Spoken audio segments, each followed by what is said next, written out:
WBCS exam দিতে চলেছো, কিন্তু এই নিয়মগুলো তোমাকে জানতেই হবে, কারণ কমিশন থেকে নতুন নিয়মের আপডেট কিন্তু অলরেডি দিয়ে দিয়েছে। যে ভুলগুলি করলে তোমার পরীক্ষা বাতিল হতে পারে, বা তুমি পরীক্ষার হলে পরীক্ষা বাতিলের তো পরের কথা, ঢুকতেই পারবে না, সেই সমস্ত নিয়ম বা নতুন নতুন আপডেট আজ আমি এই ভিডিওর মাধ্যমে জানাতে চলেছি। প্রথমেই বলে রাখি, থাম্বনেল দেখে তোমরা বুঝেই গেছো যে কি লেখা আছে, নতুন নিয়ম না মানলে পরীক্ষা বাতিল। একেবারেই তাই।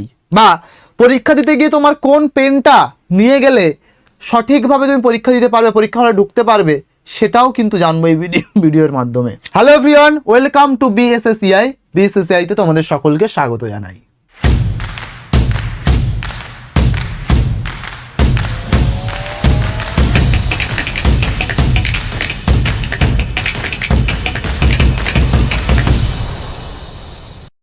তো চলো শুরু করছি আজকে আমাদের সেই গুরুত্বপূর্ণ সেশন, যেখানে একটা দুটি তিনটি নয় 17টি আপডেট কমিশনের থেকে, নতুন আপডেট পরীক্ষার উদ্দেশ্যে। চলো দেখে নিই সেই আপডেটগুলি কি কি এক এক করে। প্রথম ব্যাপার যেটা, এই যে 17টি আপডেটের মধ্যে দিয়ে তুমি যেভাবে দেখবে বা যেটা জানবে, তার মধ্যে সবচেয়ে গুরুত্বপূর্ণ জিনিস হচ্ছে তোমার নথিপত্র যাচাই। অর্থাৎ তুমি যে অ্যাডমিট কার্ড, সেটা অফিসিয়াল ওয়েবসাইট থেকে ডাউনলোড করেছো কিনা, বা সেই যে অ্যাডমিট কার্ড ডাউনলোড করেছো সেটা বৈধ কিনা। তাই বৈধ অ্যাডমিট কার্ড ছাড়া পরীক্ষা দেওয়া সম্ভব নয়, অপরীক্ষা কেন্দ্রে প্রবেশ করতে দেওয়া হবে না। এর পরবর্তীতেও যদি কারোর অ্যাডমিট কার্ডে কখনো কোথাও ভুল হয়ে থাকে, সেই ভুল যদি তুমি সংশোধন না করো, স্যার কিভাবে করব? সংশোধনের থেকে বড় কথা, সামনেই আর কদিন বাদে পরীক্ষা, তাই তোমাকে অবশ্যই কমিশনকে জানাতে হবে, ওয়েবসাইটে গিয়ে কমিশনের বা ওয়েবসাইটের যে হেল্পলাইন নম্বর সেখানে। তো যদি তুমি না জানাও তাহলে কিন্তু পরীক্ষা বাতিল হওয়ার চান্স খুব প্রবল, ঠিক আছে? বা যেখানে আছো, ঠিক আছে, সেই জায়গা, অর্থাৎ দেখো কি দেওয়া আছে, প্রবেশ অস্থায়ী। কখন? পরীক্ষার জন্য এই প্রবেশ সম্পূর্ণ অস্থায়ী। বিজ্ঞাপনের শর্ত অনুযায়ী সব যোগ্যতা ঠিক থাকলেই তা চূড়ান্ত নিয়োগের জন্য বিবেচিত হবে। অর্থাৎ যা যা যোগ্যতা আপডেট করা হয়েছে, ধরো এমন কোনো একটা ব্যাপার যার কিছু একটা কোর্স চলছিল, সেটা কমপ্লিট হয়নি, এরকম কিছু পার্সুইং এরকম ব্যাপার ছিল, সেগুলি কমপ্লিটের যে ব্যাপারটা, সেটা প্রক্রিয়াটা কতদূর এগিয়েছে, সম্পন্ন হয়েছে কিনা, সেগুলো না হলে কিন্তু কোথাও না কোথাও গিয়ে, বা সেগুলো যদি এখনও ডিলেমি হয়, দেরি হয়, তাহলে কোথাও না কোথাও গিয়ে কিন্তু সেটা আটকে যাওয়ার একটা প্রবণতা আছে। তো যাই হোক, সবচেয়ে গুরুত্বপূর্ণ জিনিস বলবো এই দুটো। সেটা হচ্ছে তোমাদের অ্যাডমিট কার্ড, সেটা ওয়েবসাইট থেকে, অফিসিয়াল ওয়েবসাইট থেকে ডাউনলোড করা কিনা, প্রবেশের আগে কিন্তু বিশাল ভালোভাবে চেক করা হবে। দ্বিতীয়ত, তোমাদের কোনো রকম নামের ভুল বা যে ভুলগুলো থেকে থাকে, সেগুলো আদৌ কোনো ভুল আছে কিনা কমিশনকে জানানো, এটা খুব গুরুত্বপূর্ণ, কারণ তোমাদের পরীক্ষার আগেই এর ইমিডিয়েট জানানোটা খুবই জরুরি। ঠিক আছে কিনা কি বলতে চাইছি? পরবর্তীতে পরীক্ষা দিতে যাওয়ার সময়, স্যার আমাদের কি কোনো ছবি নিয়ে যেতে হবে? বলে রাখি, পরীক্ষা দিতে যাওয়ার সময় আপডেটেড 6 মাসের বেশি পুরনো নয়, এমন আপডেটেড 2 কপি পাসপোর্ট সাইজের ছবি আপনার কাছে রাখতেই হবে। ঠিক আছে, পাসপোর্ট সাইজের ছবি 2 কপি রাখতেই হবে, বা সাথে আনা বাধ্যতামূলক। ঠিক আছে, পুরো কমিশনের থেকে পরিষ্কার জানিয়ে দেওয়া হয়েছে। এছাড়াও এর পাশাপাশি কি কি আনা প্রয়োজন বলে রাখি, যে নিজের আইডেন্টিটি প্রমাণ করতে হবে এবারে, যে আমি সত্যি সত্যি এই ব্যক্তি, আমি এই ব্যক্তি বিজয় গাইন, তাহলে আমি নিজেই পরীক্ষা দিতে এসেছি, আমার আইডেন্টি কার্ড এই যে, বা আইডেন্টিটি প্রুফ এই যে, সেই হিসেবে প্যান কার্ড নিয়ে গেলেও হবে, ভোটার আইডি কার্ড নিয়ে গেলেও হবে, বা আধার কার্ড নিয়ে গেলেও হবে, ড্রাইভিং লাইসেন্স নিয়ে গেলেও হবে, বা রাজ্য সরকারের দ্বারা বা কেন্দ্র সরকারের দ্বারা জারি করা যে কোনো গভর্নমেন্টের আইডি প্রুফ নিয়ে গেলেই কিন্তু ঢুকতে দেওয়া হবে। ঠিক আছে, এই যে বোর্ডের মধ্যে যেগুলো আমরা দেখতে পাচ্ছি, পাসপোর্ট, প্যান কার্ড, ওদিকে ভোটার আইডি কার্ড, ঠিক আছে, ড্রাইভিং লাইসেন্স, মাধ্যমিকের অ্যাডমিট কার্ড, ঠিক আছে, ছবি সহ মাধ্যমিক বা সেরকম সমমানের সার্টিফিকেট যদি কিছু থাকে নিজের আইডেন্টিটি প্রুফের জন্য, এই যে যেগুলো দেখতে পাচ্ছি এর মধ্যে যদি না কোনোটা না নিয়ে যাও বা একটা নিয়ে গেলেই হবে তোমার প্রমাণ করার জন্য, এর বাইরে অন্য কিছু নয়। এর মধ্যে যদি কিছু থেকে যায় থাকে, হতে পারে প্যান কার্ড, হতে পারে মাধ্যমিকের ছবি সহ নিজের ছবি সহ মাধ্যমিকের কোনো সার্টিফিকেট, ঠিক আছে, বা অ্যাডমিট, ঠিক আছে, ভোটার আইডি কার্ড তো অলরেডি বলে দিয়েছি, ড্রাইভিং লাইসেন্স। তো এর মধ্যে কোনো না কোনো একটা তোমাকে নিয়ে যেতে হবে। আশা করছি এর মধ্যে কোনো না কোনো একটা জিনিস তোমাদের কাছে তো থেকেই থাকবে, হ্যাঁ, থাকাটা স্বাভাবিকও। দ্বিতীয় কথা, কোনো ছাড় নেই, যেখানে যেখানে একদম কড়াকড়ি বাধা ধরা নিয়ম, সেটা আমরা সকলেই জানি সময়ের মার সবচেয়ে বড় মার। তার মানে স্যার, তার মানে পরীক্ষার 1.5 ঘন্টা আগে তোমাকে যে ভেন্যু, সেই ভেন্যুতে কিন্তু পৌঁছতে হবে। পরীক্ষার রিপোর্টিং টাইম কি বলেছে? পরীক্ষার শুরুর অন্তত 1.5 ঘন্টা আগে পরীক্ষা কেন্দ্রে পৌঁছতে হবে। স্যার কেন, অতটা গিয়ে কি করব? পরীক্ষা 11:30, ঠিক আছে, পরীক্ষার যে মেন গেট, সেই গেট বন্ধ হয়ে যাবে, এরপর কোনোভাবেই প্রবেশ করতে দেওয়া হবে না। তো বলে রাখি, 11:30 মেন গেট পুরোপুরি বন্ধ হয়ে যাবে, 11টা থেকে রিপোর্টিং শুরু হয়ে যাবে, তার আগে থেকেও হয়ে যায়, ধরো 10:45 থেকেই হয়তো শুরু হয়ে যাবে। তো যাই হোক, 1.5 ঘন্টা আগে তোমাকে ভেন্যুতে গিয়ে উপস্থিত হতে হবে, তোমার যে এক্সাম ভেন্যু, সেই ভেন্যুতে। যদি না জানা থাকে আগের দিন গিয়ে দেখে খুঁজে জেনে আসবে। আর যদি কেউ প্রথম দিন যাচ্ছ, তাহলে তো তাকে অবশ্যই 1.5 ঘন্টা বা তার বেশি টাইম নিয়ে যেতেই হবে, কারণ এক্সাম হল বা সেন্টার তো খুঁজতে হবে, তাই না? তো সেই জায়গাটা কিন্তু মাথায় রাখতে হবে। পরীক্ষা শুরু হয়ে যাবে, পরীক্ষা শুরুর হলে, ঠিক আছে, তখন সেই হল থেকেও বেরোনোর উপরে কিন্তু বেরোনো যাবে না, কড়াকড়ি নির্দেশ। তাই সমস্ত কিছু কমপ্লিট করেই পরীক্ষা, ঠিক আছে। কেন্দ্র পরিবর্তন কি বলছে? বরাদ্দ করা পরীক্ষা কেন্দ্র ছাড়া অন্য কোনো কেন্দ্রে পরীক্ষা দেওয়া যাবে না, কেন্দ্র পরিবর্তনের কোনো অনুরোধ গ্রাহ্য করা হবে না। পরিষ্কার বলে দেওয়া হয়েছে সতর্ক বার্তা দিয়ে। কি, তোমার যদি মনে হয় না স্যার কেন্দ্র আমার দূরে পড়েছে, আমি চেঞ্জ করব, কমিশনারকে ফোন করব বা কমিশনকে জানাবো, ঠিক আছে, কমিশনকে জানাবো বা হেল্পলাইন নম্বর ফোন করে বলবো, কোনো লাভ নেই। যে কেন্দ্রে পরীক্ষা পড়বে, পরীক্ষার সেই কেন্দ্রেই পরীক্ষা দিতে যেতে হবে, কোনো রকম এই রিকোয়েস্ট মানা হবে না, পরিষ্কার জানিয়ে দিয়েছেন, ঠিক আছে, বোর্ড থেকে। তোমাদের উদ্দেশ্যে বলে রাখি, তোমরা তো পরীক্ষা দিতে চলেছো ঠিকই, পরবর্তী পরীক্ষার জন্য আমাদের WBPSC ফাউন্ডেশন ব্যাচ কিন্তু অলরেডি লঞ্চ করে দেওয়া হয়েছে, যেখানে অ্যাডমিশন চলছে। প্রয়োজনে তোমরা আমার সাথে যোগাযোগ করতে পারো, 7890999734 এই নম্বরে আমার সাথে যোগাযোগ করতে পারো, 7890999734 এই নম্বরে হোয়াটসঅ্যাপে হাই লিখে সমস্ত রকম আপডেট তোমাদেরকে জানিয়ে দেওয়া হবে, ঠিক আছে।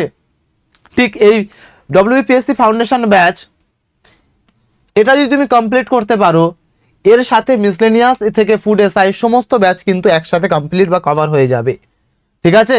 আর ছাড়ের জন্য ইউজ করতে পারো আমার কুপন কোড, সব বড় হাতের YT115, YT115, সব বড় হাতের, ঠিক আছে। ব্যাচে কী কী পাচ্ছ একটু দেখে নাও। 300 ঘন্টা live class, recorded class, video library, study materials, question bank যেখানে আনলিমিটেড কোশ্চেন প্র্যাকটিস করতে পারবে, মান্থলি একটা offline class, exam oriented master বুক। চলো পরবর্তী, এক্সাম হলে ঢোকার আগে চিরুনি তল্লাশি করা হবে, অর্থাৎ কি নিয়ে যাবে, কি নিয়ে যাবে না এক্সাম হলে, এটা তোমাকে মাথায় রাখতে হবে। তুমি যদি, তোমরা সকলেই জানো যে মোবাইল ফোন বা স্মার্ট ওয়াচ এইসবগুলো নিয়ে পরীক্ষা দিতে যাওয়া যায় না। যারা ফুডের কথা দিয়েছিলে সেটা বলবে স্যার কেন মোবাইল নিয়ে দিয়েছিল, ওই জন্য ওই অবস্থায় হয়ে ঝুলে আছে, ফুডের রেজাল্ট বেরোয়নি। তো সেই গল্পটা মাথায় রাখতে হবে। এবারে কিন্তু কড়াকড়ি চেকিং হবে, তাই কোনো মোবাইল ফোন বলো বা স্মার্ট ওয়াচ, ডিজিটাল ওয়াচ যাই হোক, নিয়ে পরীক্ষার হলে যাওয়া যাবে না। ক্যালকুলেটর ও যোগাযোগের গ্যাজেট, কোনো রকম ক্যালকুলেটর বা যোগাযোগের গ্যাজেট অ্যালাউ নেই। বেল্ট কোমরে থাকবে না। দেখো পুরোপুরি আস্তে আস্তে সেন্টার লেভেলের দিকে এগোচ্ছে কিভাবে। বেল্ট এবং যে বোর্ড, এক্সাম হলের যে বোর্ড, কোনো অ্যালাউ নেই, শুধু হাতে অ্যাডমিট কার্ড নিয়ে ঢুকতে হবে। আর কি পেন, কি পেন, কি পেন, কালো বল পয়েন্ট পেন, ব্লু নয় ব্ল্যাক, ব্লু নয় ব্ল্যাক, ঠিক আছে, ব্ল্যাক, ব্ল্যাক পয়েন্ট পেন। কোন পেন নিয়ে যাবে স্যার? কোন পেন নিয়ে গেলে আমার জন্য খুব সুবিধা হবে? পেন্টনিকের একটা পেন পাওয়া যায় 10 টাকার, গোল করতে খুব সুবিধা হয়। তো ওই পেন্টনিকের গোল করার জন্য ওই পেনটা তুমি ইউজ করতে পারো দ্রুততার সাথে আনসার করার জন্য। ট্রান্সপারেন্ট ওয়াটার বোতল, ওয়াটার বোতলটা যেন ট্রান্সপারেন্ট হয়, অর্থাৎ এপাশ থেকে ওপাশ যেন পুরো দেখা যায়, ঠিক আছে। স্যানিটাইজার বা মাস্ক, ঠিক আছে, তুমি নিয়ে যেতে পারো, কিন্তু বর্তমানে পরিস্থিতি ঠিকঠাক না নিয়েও যেতে পারো। তবে হ্যাঁ, যদি নিয়ে যাও তোমাকে কিন্তু গেটের সামনে মাস্ক খুলে মানে পুরোপুরি ভালোভাবে ফেসটাকে দেখাতে হবে, ঠিক আছে, মনে থাকে যেন এই জিনিসগুলো। পরীক্ষা কেন্দ্রে প্রবেশদ্বারে নিরাপত্তা, ঠিক আছে, তল্লাশি, ঠিক আছে, হবে। নিষিদ্ধ জিনিসগুলো আনলে কঠোর শাস্তির ব্যবস্থা করা হবে এবং পরীক্ষা বাতিল হবে, ঠিক আছে। পরবর্তী, ওএমআর শিটের সুবর্ণ নিয়মাবলী। দেখো ওএমআর শিট কি বলেছে? শুধুমাত্র কালো বল পয়েন্ট পেন, আমি আগেই বলেছি, শুধুমাত্র কালো বা ব্ল্যাক বল পয়েন্ট পেন দিয়েই অ্যাটেন্ডেন্স বা ওএমআর শিট দুটো জিনিসেই গোল করতে হবে বা বৃত্তকে ভরাট করতে হবে। আবারও বলছি, ব্ল্যাক বল পয়েন্ট পেন ব্যবহার করতে হবে। কোনো রকমভাবে কাটাকুটি বা ব্লেড দিয়ে খুঁচে তুলে যাব, নিয়ে যাব, বা হোয়াইটনার মেরে দেব, হয়ে যাবে, এই ধরনের করা যাবে না। লেখা মোছার জন্য হোয়াইটনার বা ব্লেড ব্যবহার করা সম্পূর্ণ নিষিদ্ধ। ওএমআর শিটে ঘষাঘষি করলে তা অসৎ উপায় হিসেবে গণ্য করা হবে, তাই পরীক্ষা বাতিল হবে। ওএমআর জমা দেওয়ার বাধ্যতামূলক। উত্তরপত্রটি সম্পূর্ণ পূরণ করার পর ফাঁকা থাকলেও হল ছাড়ার আগে অবশ্যই পরিদর্শকের মানে যে ইনভিজিলেটর যিনি থাকবেন ওনার কাছে হাতে নাতে জমা দিয়ে যেতে হবে। ডেস্কের ওপর ফেলে যাওয়া যাবে না, অর্থাৎ ইনভিজিলেটর যিনি থাকবেন ওনার কাছেই উত্তরপত্র জমা দিয়ে যেতে হবে হাতে হাতে, ঠিক আছে। কোনো রকমভাবে টেবিলের ওপরে ফেলে দিয়ে চলে যাব এরকমটা করা যাবে না। এবার এগুলো তো আপনারা জানেনই। পরীক্ষার হলের আচরণবিধি কেমন হবে বা কেমন হওয়া উচিত। হল ত্যাগের নিয়ম, অর্থাৎ যখন পরীক্ষা শেষ, সেন্টার, পরীক্ষার সেন্টার বা এক্সাম সেন্টার পরিবর্তন বা চেঞ্জ করব, সেই মতো পরিস্থিতি দাঁড়িয়ে কি করণীয়। পরীক্ষা শেষ হওয়ার নির্ধারিত সময়ের আগে কোনো পরীক্ষার্থীকে পরীক্ষার হল ছেড়ে বাইরে বেরোতে দেওয়া অনুমতি দেওয়া হবে না, আগেই বলে দিয়েছিলাম, হল থেকে বেরোনো যাবে না। অসৎ উপায় যদি অবলম্বন করে অবশ্যই নিষিদ্ধ, তবে যদি করে কি বলেছে দেখো, যে কোনো ধরনের অসৎ উপায় বা নকল করার চেষ্টা করলে কঠোর শাস্তিমূলক ব্যবস্থা নেওয়া হবে। কমিশন কোনো পূর্ব বিজ্ঞপ্তি ছাড়াই সংশ্লিষ্ট পরীক্ষার্থীর ভবিষ্যতের সমস্ত পরীক্ষা থেকে নিষিদ্ধ বা ব্যান করতে পারেন। পরিষ্কার বুঝতে পারছো কতটা কঠোর নিয়ম বা আইন হচ্ছে এবারে। একদম এই কড়াকড়িটা দরকার কি? তোমাদের কি মনে হয় দরকার ছিল কি ছিল না? কমেন্ট সেকশনে জানিও, ঠিক আছে কি না।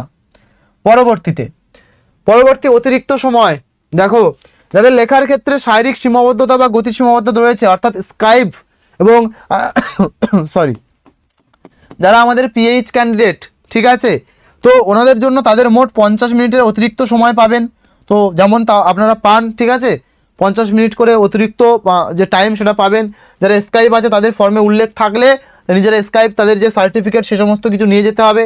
স্ক্রাইবের শিক্ষাগত যোগ্যতা পরীক্ষার্থীর যোগ্যতার চেয়ে অন্তত এক ধাপ নিচে হতে হবে, অর্থাৎ স্ক্রাইবের জন্য যারা পরীক্ষা দিতে যাবেন ওনার যে শিক্ষাগত যোগ্যতা, ঠিক আছে, স্ক্রাইবের যে শিক্ষাগত যোগ্যতা পরীক্ষার্থীর যোগ্যতার চেয়ে অন্তত এক ধাপ নিচে হতে হবে, ঠিক আছে, সেটা মাথায় রাখতে হবে কিন্তু, দেখেছ। বাধ্যতামূলক সার্টিফিকেট, লেখার সীমাবদ্ধতা থাকায় পরীক্ষার্থীদের অবশ্যই উপযুক্ত কর্তৃপক্ষের কাছ থেকে নেওয়া সার্টিফিকেট, অর্থাৎ যে অ্যাপেন্ডিক্স যে সার্টিফিকেটটা থাকবে সাথে আনতে হবে, যা 17/12/25 বা তার আগে জারি করা হতে হবে। 17/12/2025 আগে জারি করা হতে হবে, ঠিক আছে, এগুলো একটু মাথায় রাখতে হবে। পরীক্ষা দিতে যাচ্ছেন বা যাবেন, এই পয়েন্টগুলো আপনার কাছে আগে আজকে রাতেই বা এখনই ভেবে নিন যে ঠিকঠাক আছে কিনা। আপনি তাহলে এই জিনিসগুলো গুছিয়ে নিয়েছেন কিনা জেনে নিন বা বুঝে নিন। নিজেকে প্রশ্ন করুন, আমি এডমিট কার্ড ডাউনলোড করে প্রিন্ট করেছি, যদি না, এবার ওখানে যদি ভুল থাকে কমিশনকে কি আমি জানিয়েছি? দ্বিতীয় প্রশ্ন, আসল আইডি প্রুফ বা দুটি স্ট্যাম্প সাইজের ছবি সেটা কি ব্যাগে নিয়েছি? পরীক্ষার হলে যাওয়ার আগে যে প্রশ্নগুলো আপনি নিজেকে করবেন। লেখার জন্য কালো বল পয়েন্ট পেন, আবারও বলছি ব্ল্যাক বল পয়েন্ট পেন সাথে কি আমি নিয়েছি? তারপরে মোবাইল ফোন, স্মার্ট ওয়াচ এবং বেল্ট বাড়িতে রেখে যাচ্ছি তো? সকাল 10টার মধ্যে, অর্থাৎ 11:30টায় গেট বন্ধ হয়ে যাবে, তাহলে আমি 10টার মধ্যে পৌঁছে যাব। 10টার মধ্যে পরীক্ষা কেন্দ্রে পৌঁছানোর প্ল্যান করেছি তো? পরীক্ষায় আমি পৌঁছতে পারবো তো টাইমের মধ্যে এখন বেরোলে? এই জিনিসগুলো নিজেকে প্রশ্ন করবেন। যারা আমার সাথে যোগাযোগ করতে চাইছেন এই হোয়াটসঅ্যাপ নম্বরে আমার সাথে যোগাযোগ করতে পারেন। সমস্ত আপডেট এবং বিভিন্ন রকমের যদি কোনো প্রশ্ন থাকে কোনো কিছু নিয়ে অবশ্যই করতে পারেন। ঠিক আছে, আমাদের অ্যাপটা যারা ইনস্টল করেননি তারা তাড়াতাড়ি অ্যাপটাকে ইনস্টল করে নিন, কারণ 100K প্লাস স্টুডেন্ট ডাউনলোড করে কিন্তু প্রিপারেশন জার্নি শুরু করেছেন। BSSCI digital learning app install করে নিজের প্রিপারেশন জার্নিটাকে আপনারা আরও মজবুত করতে পারেন। এই অ্যাপের মধ্যে আপনারা জব অ্যালার্ট সহ সমস্ত কিছু আপডেট, রেগুলার বেসে আপডেট কিন্তু পেয়ে যাবেন। ঠিক আছে, আমাদের এই সমস্ত ইউটিউব চ্যানেল যারা টিচিংকে টার্গেট করছেন তারা এই চ্যানেলকে সাবস্ক্রাইব করে রাখবেন, এবং যারা ওয়েস্ট বেঙ্গলের সমস্ত জবকে টার্গেট করছেন তারা আমাদের BSSEI কম্পিটিটিভ, ঠিক আছে, এই ইউটিউব চ্যানেলটাকে সাবস্ক্রাইব করে রাখবেন। পুলিশের জন্য টার্গেট করছেন তাহলে পুলিশের চ্যানেলটাকে সাবস্ক্রাইব করে রাখবেন। যদি SSC রেলওয়ে হয় তাহলে এটাকে সাবস্ক্রাইব করে সাথে থাকবেন। আপনাদের পরীক্ষার জন্য অনেক অনেক শুভকামনা। আপনাদের পরীক্ষা ভালো হোক। ঠান্ডা মাথায় আপনারা এক্সাম দিতে যাবেন। কোনো যদি ভুল ত্রুটি যেন না হয়, সব কিছু ভালো করে যাচাই করে চেক করে সমস্ত জিনিসপত্র বা নথিগুলোকে গুছিয়ে নিয়ে তারপরে যাবেন।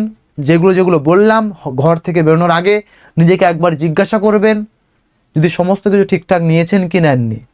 সবাইকে অনেক অনেক ধন্যবাদ ভিডিওটা দেখার জন্য। ভালো লাগলে লাইক করে দেবেন, শেয়ার করে দেবেন, কমেন্ট করতে ভুলবেন না যে এই আপডেটগুলো আপনার জন্য কতটা হেল্পফুল হয়েছে। আর কে আপনারা বিশেষ পরীক্ষা দিতে চলেছেন কমেন্ট সেকশন লিখবেন, স্যার এই পরের পরীক্ষা আমি দিচ্ছি। Thank you all.